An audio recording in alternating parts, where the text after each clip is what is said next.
বান্দা দৌড়াইতে থাকবে, হিসাব দেরি হবে। আল্লাহ জাল্লা শানুহুর কুদরতি মনে জোশ এসে যাবে। আল্লাহ জাল্লা শানু বান্দাদের বলবে, ও বান্দারা, তোমরা তো আমার সৃষ্টি, আমি তোমাদের সৃষ্টি করছিলাম জাহান্নামে দেওয়ার জন্য নয়।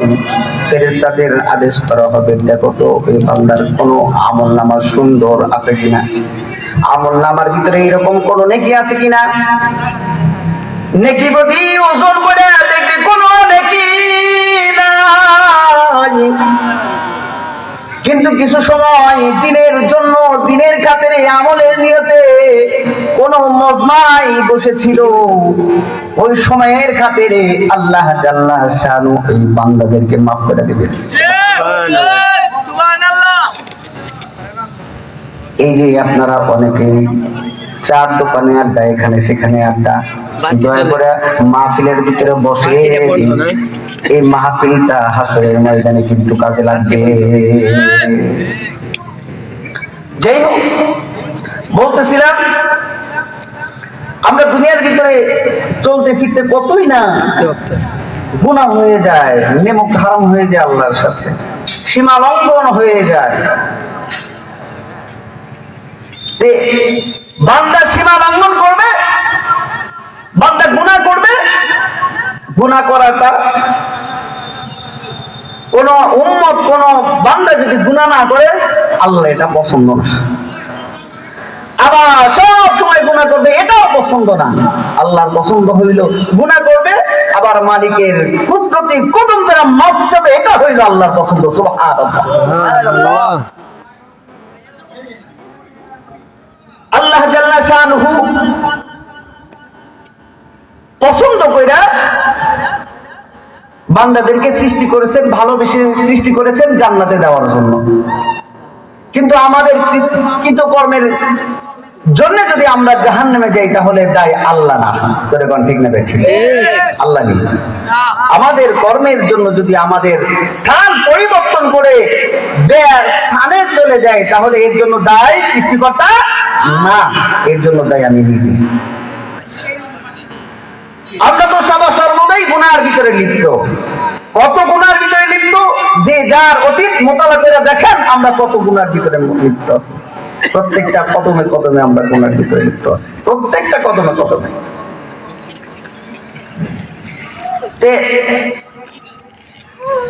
আমরা যে গুনার ভিতরে লিপ্ত আছি, আমাদের তো একদিন যাইতে হবে কবরের দেশে, কথা কোন ঠিক না বেশি? সবাই কিন্তু কবরের ভিতরে চলে যাবে, সবাই কবরে, সবাই ওই হাসরের জন্য প্রস্তুত থাকতে হবে, সবাই বিচার কার্যের দিনে প্রস্তুত থাকতে হবে। এখন কবরে যাওয়ার আগে আমাদেরকে আমাদের আমলনামা পরিষ্কার পরিচ্ছন্ন করে কবরে যেতে হবে। এখন পরিষ্কার পরিচ্ছন্ন কিভাবে করবে? আল্লাহ জাল্লা শানু সুন্দর করে বান্দাদেরকে বুঝাইতেছে। আল্লাহ তাআলা বলেন, ইস্তাগফিরু রাব্বাকুম ইন্নাহু কানা গফফারা। বান্দা আমার, তোমাদেরকে বড় মোহাব্বত করে সৃষ্টি করছিলাম, বড় আদর করে সৃষ্টি করছি, বড় মোহাব্বত করে সৃষ্টি করছি, জাহান্নামে দেওয়ার জন্য নয়, জান্নাতে দেওয়ার জন্য। কিন্তু নিজের কৃতকর্মের জন্য জাহান্নামে যাবি, এটা হতে পারে না। আল্লাহ জাল্লা শানু বলতেছে, আমি কিন্তু গফফার, আমি কিন্তু গফুর। ইন্নাহু কানা গফফারা। আল্লাহ জাল্লা শানু বান্দাদেরকে বারবার বলতেছে, ও বান্দা, তওবা কর, আমার কাছে মাপ চা, আমার কাছে মাপ চা, আমার কাছে মাপ চা। বারংবার বারংবার বান্দা গুনাহ করবে, আবার আল্লাহর কাছে মাপ চাবে, আবার অপরের হক নষ্ট করবে, আবার আল্লাহর কাছে মাপ চাবে, আবার গুনাহ করবে, আবার আল্লাহর কাছে মাপ চাবে। আল্লাহর কাছে মাপ চাওয়াটা আল্লাহর কাছে বড় পছন্দের। মাপ চাইলে আল্লাহ খুশি হয়। আল্লাহ জাল্লা শানু বলতেছে, ইউরসিলিস সামাআ আলাইকুম মিদরারা, যদি তোমরা তওবা করো, যদি তোমরা আমার কাছে নত হও, তাহলে আমি তোমাদেরকে আসমান থেকে বরফ দান করব, বৃষ্টি দান করব। বৃষ্টি আমাদের দরকার আছে না নাই? জোরে গণ আছে। ওই গরমের দিনে বোঝা যায় বৃষ্টির দরকার আছে না নাই। যখন যখন বাংলার জমিনে 30-35 ডিগ্রি সেলসিয়াস তাপমাত্রা হয়, তখন বোঝা যায় বৃষ্টির কি প্রয়োজন। গরমে মানুষ অতিষ্ঠ হয়ে যায়, সবাই হাহাকার করে, আল্লাহ বৃষ্টি দাও, বৃষ্টি দাও। এই কথাটাই বলছে। ইউরসিলিস সামাআ আলাইকুম মিদরারা, আসমান থেকে আমি বৃষ্টি দান করব। ওয়া ইউযিদুকুম বিআমওয়াল, কই শুধু আসমান থেকে আর বৃষ্টি দান করব না, ওয়া ইউযিদুকুম বিআমওয়ালিন ওয়া বানিন, কয় মাল আওলাদ দিয়া সহযোগিতা করবে। বর্তমান সময়ে আমাদের যত প্রয়োজন হইল মাল এবং সন্তান। জোরে পান ঠিক নেবে? ঠিক। যার মাল আছে ওর ধারের কাছেও যাইতে পারে না, আর যার সন্তান আছে 10টা, ওর ধারের কাছে যাইতে পারে না। কথা বল ঠিক নেবে? ঠিক। তাহলে তওবা করলে আল্লাহ এগুলা দিয়ে দেবে। কি দেবে? ইউরসিলিস সামাআ আলাইকুম মিদরারা ওয়া ইউমদিদুকুম বিআমওয়ালিন ওয়া বানিন ওয়া ইয়াজআল লাকুম জান্নাত। শুধু মাল সম্পদ দেবে না, মৃত্যুর পরে তোমাদের স্থান হবে জান্নাত, যেটাকে আল্লাহ তাআলা শানু সৃষ্টির ভিতরে উত্তম সৃষ্টি হিসেবে সৃষ্টি করেছে। জান্নাত বাবা সাধারণ কথা নয়। জান্নাত এমন সৃষ্টি। জিবরাইল আলাইহিস সালাতু ওয়াস সালামকে জান্নাত সৃষ্টি করার পর আল্লাহ জাল্লা শানুহু জিবরাইলকে বলে, জিবরাইল যা আমার জান্নাতটা দেখাই, আমি আমার বান্দাদের জন্য, আমি আমার প্রিয় বান্দাদের জন্য কত সুন্দর করে সৃষ্টি করেছি, তো দেখাই। জিবরাইল আলাইহিস সালাতু ওয়াস সালাম জান্নাতের ভিতরে ভ্রমণ করতে গেলেন। ভ্রমণ কইরা জিবরাইল আলাইহিস সালাতু ওয়াস সালাম সাক্ষী দিতেছে, আল্লাহ তোমার সৃষ্টির ভিতরে সবচেয়ে সুন্দরতম স্থান হলো জান্নাত। যে জান্নাতে আসতে পারবে তার জীবনটা সার্থক হবে। আবার আল্লাহ তাআলা শানু জিবরাইলকে বলে, জিবরাইল রে আমার সৃষ্টির জাহান্নামকে একটু অবলোকন করে আয়। জিবরাইল আলাইহিস সালাতু ওয়াস সালাম জাহান্নামের দরজায় যায় আর চোখের পানি ছেড়ে দেয়, আর আল্লাহর কাছে চিৎকার করে কাঁদে, আল্লাহ তোমার জান্নাত, তোমার জাহান্নাম এত ভয়ঙ্কর, এত ভয়ঙ্কর, যে ব্যক্তি জাহান্নামে যাবে তার মতো কপাল পোড়া আর কেউ না। আল্লাহ তুমি আমাদেরকে জাহান্নাম থেকে হেফাজত করো। আল্লাহুম্মা আমিন করতেও কষ্ট হয়।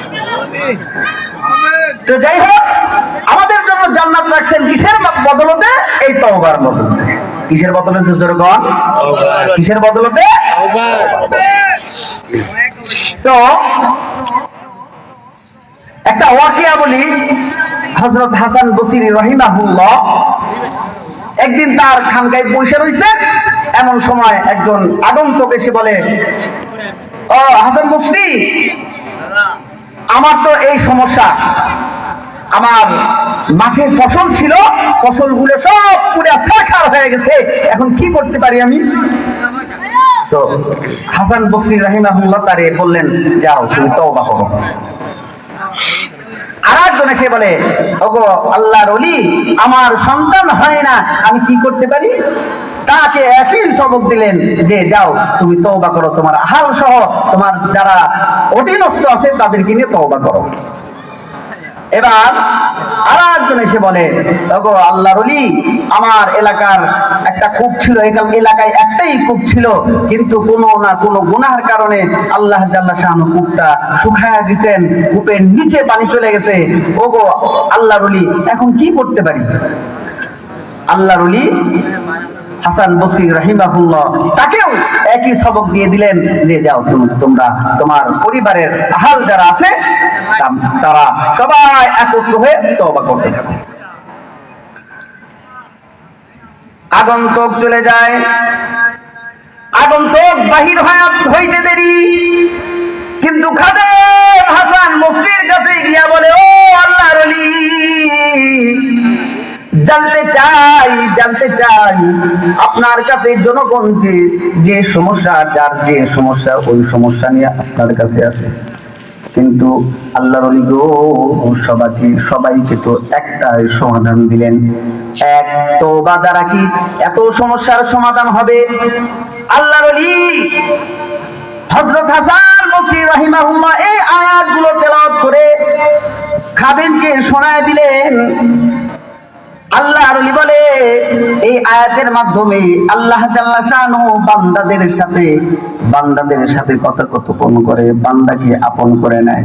শর্ত হইল তওবা, সারাদিন গুনাহ করবে আর রাত হইলে আল্লাহর কাছে মাপ চাবে। যে গুনাহ হবে ওই গুনার কাজ করার পরে আল্লাহর কাছে অনুতপ্ত হবে, আল্লাহর কাছে মাপ চাবে। আর মাপ যদি চাইতে পারে, তাহলে আল্লাহ জাল্লা শাআনুহুর মনের ভিতরে জোশ এসে যায়, বান্দা মাপ চাইতে দেরি হয়, কিন্তু আপনি আমার মালিক, বান্দারে মাফ করতে দেরি করে না। তওবা করতে হবে বেশি বেশি। আল্লাহর নবী সাল্লাল্লাহু আলাইহি ওয়াসাল্লাম দিনে 100 বার তওবা করছেন। যার গুনাহ সামনেও নাই, পিছনেও নাই, আগেও নাই, পরেও নাই, এই নবী দিনে 100 বার তওবা করছেন। আমি আপনি কয়বার করি একটু হিসাব মিলাইয়া দেখি। আমি আপনি কয়বার তওবা করি দিনে একটু হিসাব মিলাইয়া দেখি। তওবা করলে আল্লাহ খুশি হয়, তওবা করলে যে আল্লাহ হারানো মালও ফেরত দিয়ে দেয়, এরকম মানুষ বনে ইসরাইলের ভিতরে এক মা এবং সন্তান ছিল।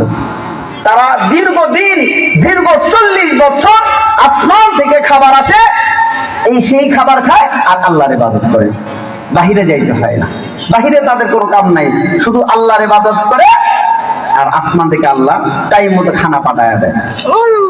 আল্লাহু আকবার। আমি আপনার কাছে কয়বার পাঠাইছি? কারণ আমরা তো গুনায় জর্জরিত সদা সর্বদা। ছেলেটা ওই দীর্ঘ 40 বছর যাবত একই খানা খাচ্ছে, খাইতে খাইতে একদিন মার কাছে বলে, মা, দীর্ঘ 40 বছর তো একই খানা খাইতেছেন আর খাচ্ছি, মাগো আমার তো একটু গরুর গোশত, দুনিয়ার গরুর গোশত ভুনা খাইতে মন চায়, দুনিয়ার খাবার খাইতে মন চায়। যেই বলছে দুনিয়ার খাবার খাইতে মন চায়, গরুর গোশত খাইতে মন চায়, মা যায় নামাজ থেকে উঠা বাচ্চারে বলছে, বাবা কি করলি, আসমানটা বন্ধ করে ফেললি, আসমানটা বন্ধ করে ফেললি, আসমানের রিজিকের দ্বারটা বন্ধ করে ফেললি।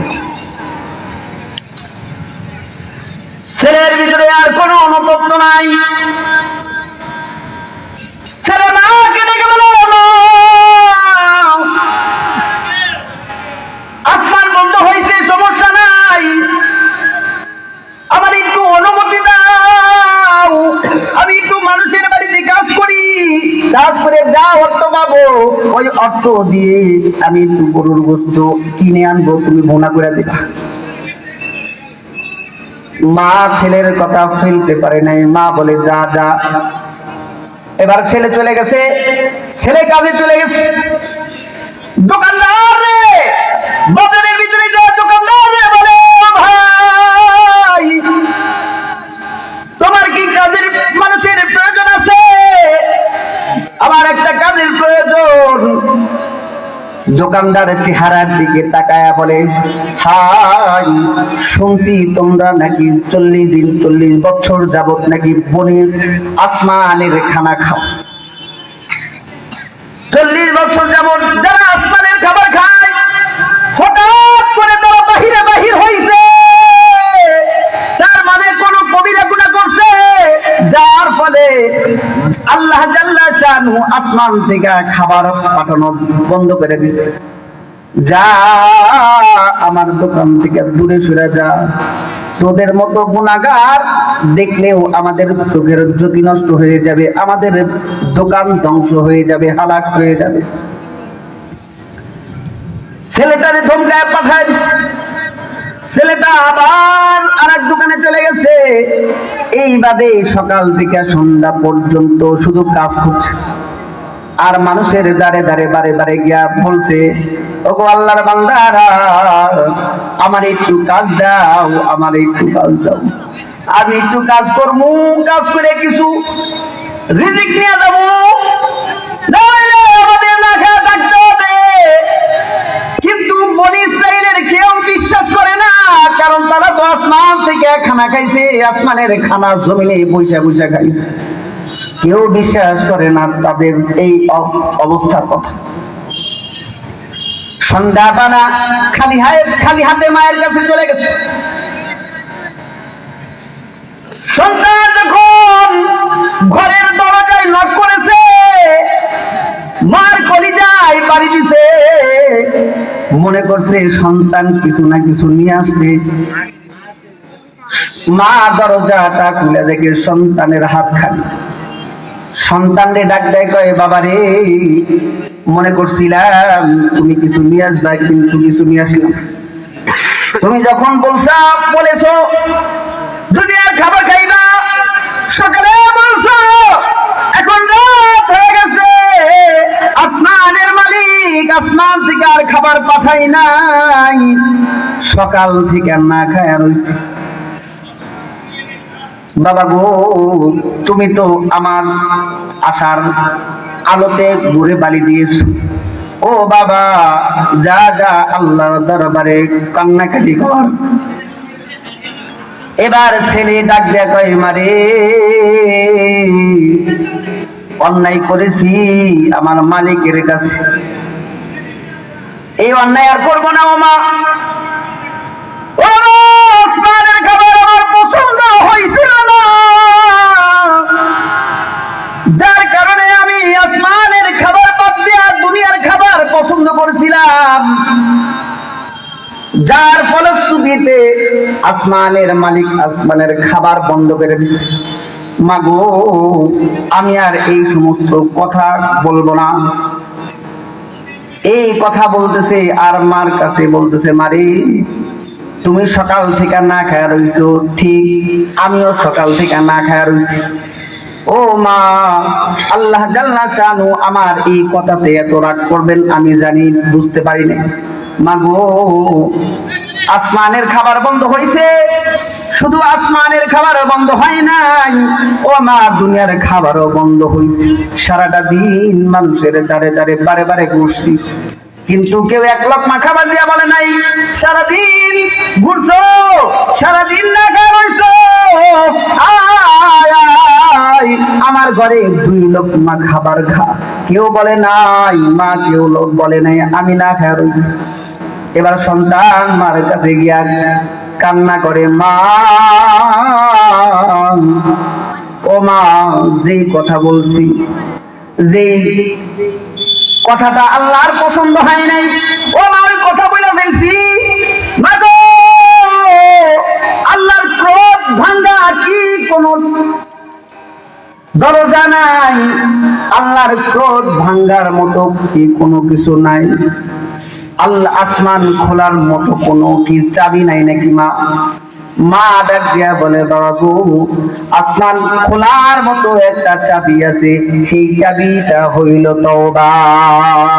সেই চাবিটা কি? তওবা।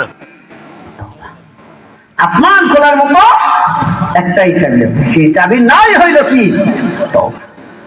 যে বেশি বেশি তওবা করবে, মালিকের আসমানের দ্বারটা খুলে দেবে, আসমান থেকে বৃষ্টি, রহমতের বৃষ্টি আর রিজকের বৃষ্টি আপনার ঘরে পড়ে যাবে, আমার ঘরে পড়ে যাবে। সুবহানাল্লাহ। কিন্তু আমরা তো তওবাও করি না। আমরা গুনাহ করি ঠিক, গুনাহ করা শর্ত, গুনার পরে তওবা করা। তওবা করি না, খালি শুধু গুনার পিছনে ছুটে যায়, তওবা করি না। আল্লাহর কাছে মাপ চাই না, আল্লাহর কাছে ছোট হই না। আল্লাহর কাছে ছোট হইলে যদি আমাদের মান সম্মান কমে যায়, জোরে কর ঠিক। আল্লাহর কাছে মাপ চাইলে যদি আমাদের মান সম্মানে লাগে, আমাদের ইগোতে লাগে, এই জন্য আমরা আল্লাহর কাছে ছোট হই না। আমরা আমাদের কি কম পড়ছে নাকি? নাউজুবিল্লাহ। আমাদের কি কম পড়ছে নাকি আল্লাহর কাছে মাপ চাইতে হইব? কারো কারো ধারণা এরকম। আল্লাহ মাফ করো। তো আল্লাহ তাআলা আমাদেরকে বেশি বেশি তওবা করার তৌফিক দান করুন। সবাই বলুন আল্লাহুম্মা আমিন। বলতেছিলাম ছেলেটা বলতেছে, মা যা হইতে এখন আসমান খোলার মতো কোনো চাবি আসেনি তোমার জানা মতে? আসমান খোলার মতো চাবি একটা আছে, সেই চাবির নাম হইল তওবা। সেই চাবির নাম কি? জোরে কন, তওবা। কোন বান্দা যদি গুনাহ করার পরে আল্লাহর কাছে তওবা করে, আল্লাহ জাল্লা শাআনুহু সাথে সাথে তারে মাফ করে দেয়। সুবহানাল্লাহ। মালিক তো আপনার কলবের দিকে, আমার কলবের দিকে তাকায় থাকে যে বান্দা দেখি আমাকে আল্লাহ বলে ডাক দেয়নি, দেখি আমার বান্দা আমারে মুনিব বলে ডাক দেয়নি, দেখি আমার বান্দা আমার কাছে ছোট হয়নি। কিন্তু দুঃখের বিষয় হইলেও সত্য, আমরা দুনিয়ার নেতার কাছে ছোট হইতে পারি, চেয়ারম্যানের কাছে ছোট হইতে পারি, মেম্বারের কাছে ছোট হইতে পারি, এমপির কাছে ছোট হইতে পারি, গ্রামের মাতব্বরের কাছে ছোট হইতে পারি, আহকামুল হাকিমিনের কাছে আমরা ছোট হইতে পারি না। জোরে কোন ঠিক না? এটা হইলো আমাদের পরিস্থিতি। এবার মা ডাক দিয়ে কয়, বাবা আসমান যদি খুলতে চাও তাহলে তওবা করতে হবে। ছেলে ওযু করেছে, ওযু করে 2 রাকাত নামাজ পড়েছে, নামাজ পড়ে আল্লাহর কাছে বলতেছে, আল্লাহ গুনাহ করি নাই, কোন গুনাহ করছিলাম না তোমার কাছে মালিক, এমন কথা বলে ফেলছিলাম নিজের অজান্তে, যেটা তোমার কাছে ভালো লাগে নাই। ও মালিক, আর জীবনেও বলবো না গো মাওলা, আর এইরকম কথা কোনোদিন বলবো না। মালিক গো, তুমি আসমান খুলে দাও, জমিন খুলে দাও। এইভাবে আল্লাহর বান্দা মালিকের কাছে যাচ্ছে আর তওবা করতেছে। আমরা তো মনে করি আস্তাগফিরুল্লাহ রাব্বি মিন কুল্লি যামবি ওয়া আতুবু ইলাইহি, লা হাওলা ওয়ালা কুওয়াতা ইল্লা বিল্লাহ, এইটা করলেই গুনাহ মাফ হয়ে যায়। গুনাহ মাফ হয় ঠিক আছে, কিন্তু কলব থেকে পড়তে হয়। কথা কয় না? কোথায় থেকে পড়তে হয়? কলব থেকে পড়তে হয়। যে গুনাহ করেছি ভবিষ্যতে না করার পণ করতে হবে, প্রতিজ্ঞা করতে হবে, তাহলেই জিন্দেগির গুনাহ মাফ হবে। তাছাড়া গুনাহ মাফ হইব না। শুধু আস্তাগফিরুল্লাহ পড়লে আবার গুনাহ মাফ হলো, অত সোজা নাকি? তওবা অত সোজা? কলবে থেকে তওবা করতে হয়, কলবে থেকে ওই গুনাহর প্রতি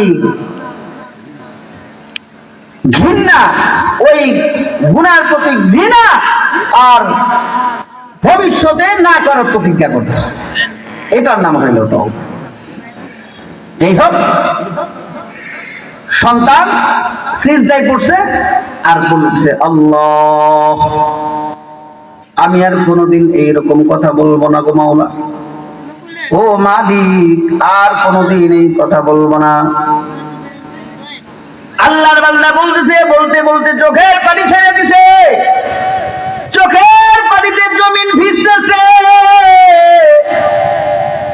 চোখের পানিতে জমিন ভিজতেছে, তার যেই নামাজ ভিজতেছে আর কান্না করতেছে। আসমান সহ বান্দার কান্নাতে কান্না করা শুরু করছে, আসমান থেকে বর্ষণ হওয়া শুরু করছে। আল্লাহ জাল্লা শাআনুর সাথে সাথে খানা পাঠায় দিতে আসমান থেকে। সুবহানাল্লাহ। আসমান থেকে খানা পাঠায় দিতে, আসমান থেকে শুধু খানা পাঠায় নাই, জিব্রাইলও পাঠায় দিতে। জিব্রাইল যা আমার বান্দার কাছে যা, আমার বান্দারে সান্ত্বনা দিয়ে বলো, বান্দা তুমি আল্লাহর কাছে যেই কথা বলছো, আল্লাহর কাছে যা বলছো এই কথাগুলো আল্লাহর পছন্দ হয়েছে। আসমান খুলে দিছে, আসমানের মান্না ওয়া সাল্লাহ এসব ঘরের ভিতরে পৌঁছে গেছে। মা ডাক দিয়া কয়, বাবা রে কত কান্না কানছিলি, কত কান্না করছিলি, তোর কান্না তো আল্লাহ কবুল করে নিচ্ছে। সিজদা উঠা যায়, তোর মালিক তোর জন্য আসমান থেকে খাবার পাঠাইছে। সন্তান সিজদা থেকে মাথা উঠাই না, কারণ সিজদার কান্না বড় মধুর কান্না। জোরে কোন ঠিক না ঠিক? যারা সিজদায় কান্না করছে তারা বোঝে কান্নার মজা। সন্তান মাথা উঠাই না, শুধু কান্না করে কান্না করে কান্না করে। মা বারে বারে ছেলে ডাকে, বাবা ও তোর মালিক তোর জন্য আসমান থেকে খাবার পাঠাইছে, একটু খায়া নাও। কিন্তু সন্তান সিজদা থেকে মাথা উঠায় না। কিছুক্ষণ পর কি যেন দরজা নক করছে, টক টক উঠছে। এবার মা ডাক দেয়, মা ডাক দেয়, বাবা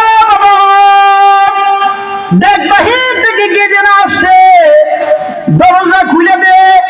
ছেলে সিজদা থেকে নামাজ শেষ করে সিজদা থেকে উঠা দরজা খুলে দেখে দুনিয়ার একটা গাবি তার দরজা টক টক উঠছে।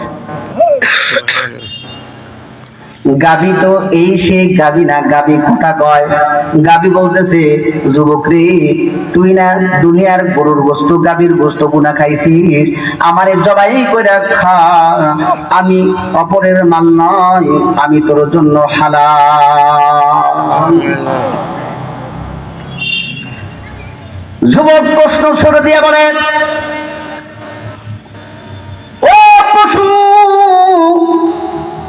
ও গরু, গাভী, তুমি তো অপরের মাল, আমার জন্য কেমনে হালাল হইলা? এবার গাভী বলে, তোর জন্য আমি হালাল, তুই কোনো প্রশ্ন করতে পারবি না।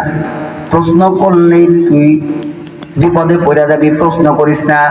আমি তোর জন্য হালাল, এতটুকু বিশ্বাসের উপর থাক।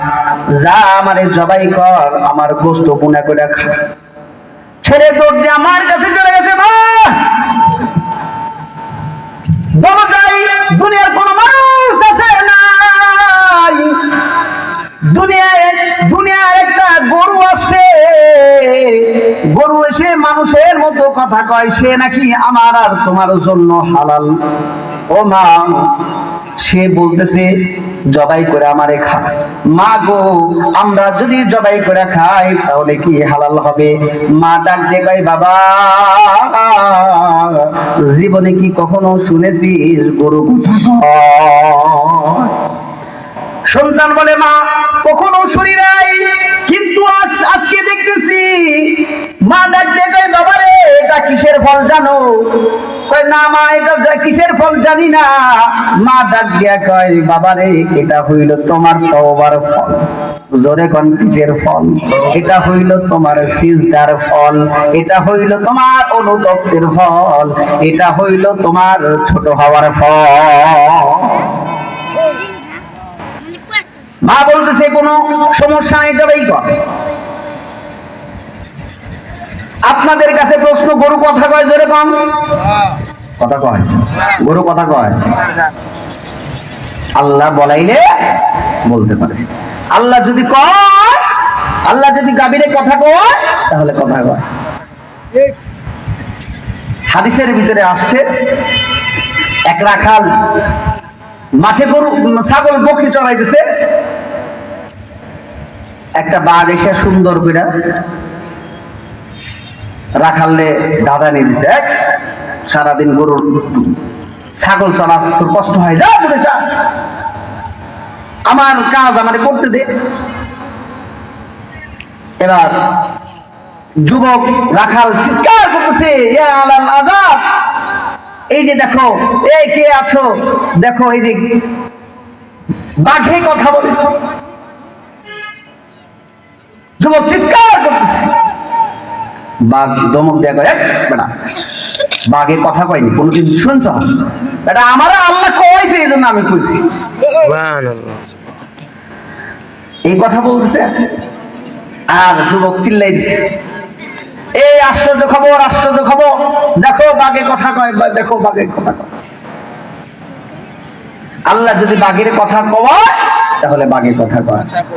কাদের কুদরতে দারি হারছে খাহি আকুনির, জিন্দারা তো জান বখশি মুর্দারা তু জাকুনির, জিন্দারা তো জান বখশে মুর্দারা তু জাকুনির।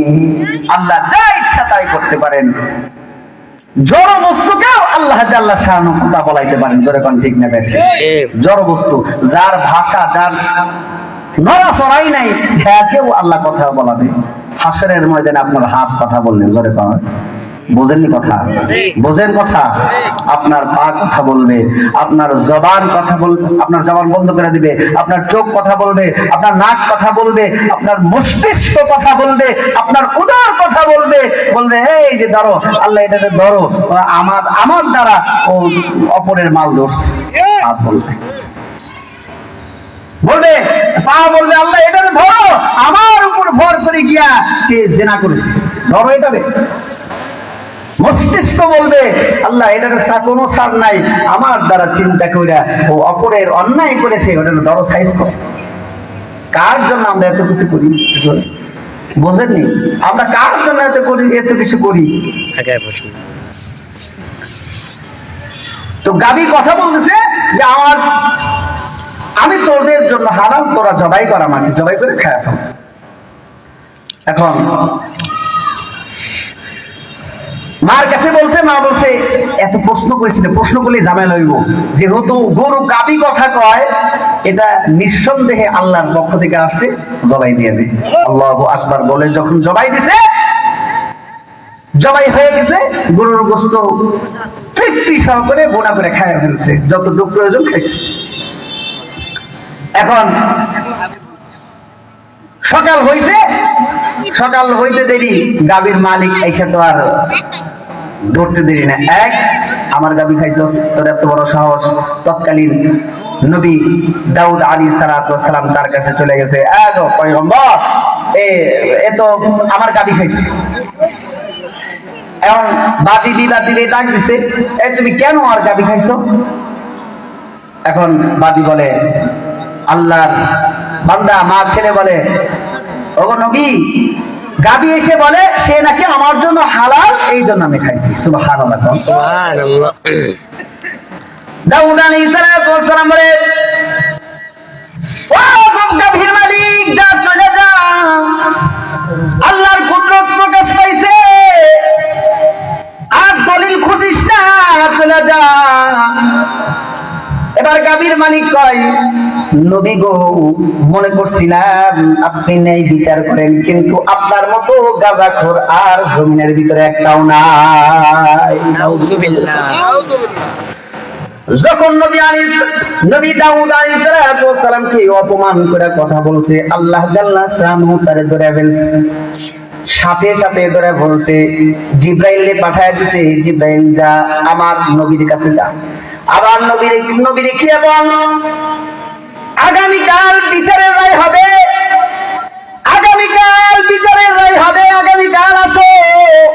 দাউদ আলাইহিস সালাম আল্লাহর পাঠানো পয়গম্বর, মালিক গরুর মালিককে শোনায় দিছে। গরুর মালিক চলে গেছে, পরের দিন চলে আসছে, আইসা বলে, ওগো দাউদ, ওগো নবী, আমি বিচার চাই, বিচার। দাউদ আলাইহিস সালাম বলে, কি বিচার চাও? সে আমার গাভী খাইছে। দাউদ আলাইহিস সালাম বলতেছে, তুমি তোমার গাভী না, এটা তার গাভী। গাভীর মালিক কয়, না, এটা আমার গাভী। এবার জোরাজোরি করতেছে, তুমি কোথায় ছিলে? তুমি কি ওই ছেলের বাবার গোলাম ছিল নাকি? কয় না, আমি ওই ছেলের বাবার গোলাম ছিলাম না, আমি আগের থেকেই ধনীর ঘরের ধনী ছিলাম। এবার আল্লাহ জাল্লা শাআনহু তার মুখের জবানটা বন্ধ করে দিতে, বন্ধ করে দেওয়ার পর হাত কথা বলতেছে, ওগো দাউদ পয়গম্বর, শুনে রাখেন, নিঃসন্দেহে এই গাভীর মালিক নামে যে ব্যক্তি গাভীর মালিক দাবি করে,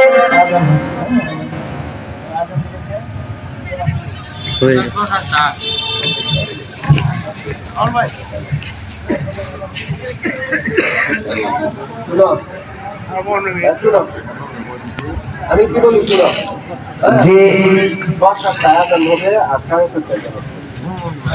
জিরং আছে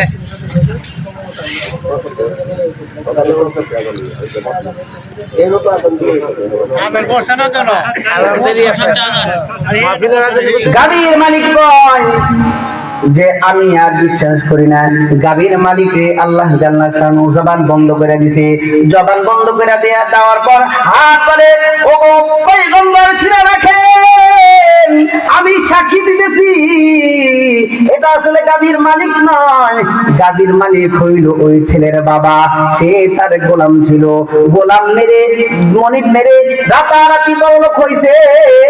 ওই ছেলের বাবার যত সম্পদ ছিল সব কিছু আত্মসাৎ করছে। এবার দাউদ আলাইহিস সালাম ছেলেকে বলে, বাবারে তুই তোর বাপের কিসস নে, কারণ তোর বাবারে সে হত্যা করেছে, তোর বাবার মাল সম্পদ সে হরণ করেছে। ছেলেটা দেরি করে নাই, সাথে সাথে তোর বাবার কিসস নিয়ে ফেলছে। দাউদ আলাইহিস সালাম ছেলেকে ডাক দিয়া বলে, ও আল্লাহর বান্দা, তুই কি আমল করেছিস যে হারানো মাল ফেরত পাইনি? এবার আল্লাহর বান্দা ডাক দিয়া কয়, আমি এমন কোন আমল করি নাই, কিন্তু একটা আমল করছিলাম, সেটা হইল আল্লাহর দরবারে ছোট হইছিলাম, সেটা হইল আল্লাহর দরবারে তওবা করছিলাম। সুবহানাল্লাহ। তওবা করলে যে আল্লাহ হারানো মাল ফেরত দেয়, এটা প্রমাণ। বিশ্বাস করেন আপনারা? বিশ্বাস করেন? একিন আছে?